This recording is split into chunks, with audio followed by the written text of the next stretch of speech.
मनुष्य यंत्र के गुलाम नहीं बनना है। यंत्र मनुष्य के सेवक बनना चाहिए। यंत्र की आवश्यकता है, उपकरणों की एक भूमिका है,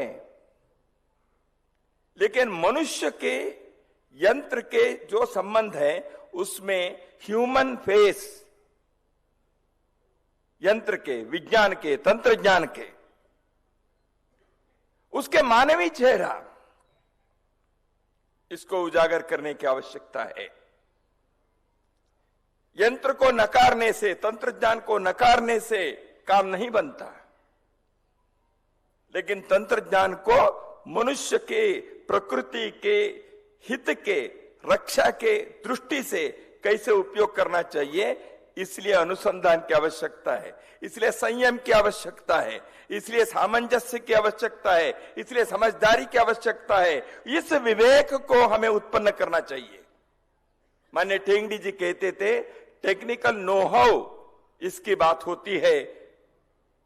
ठेंगड़ी जी ने वर्षों पूर्व कहा था टेक्निकल नो हाउ तो ठीक है भैया, technical know what, technological know what, ये कैसे, केवल नहीं क्या चाहिए और क्या नहीं चाहिए।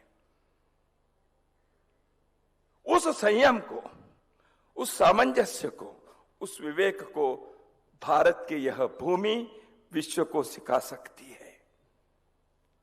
इसलिए तंत्रज्ञान के ऊपर कैसे नियंत्रण होना चाहिए, नहीं तो मानवता कौन से खतरे में आकर पहुंचेगी, इस विषय के बारे में विचार करना पड़ेगा।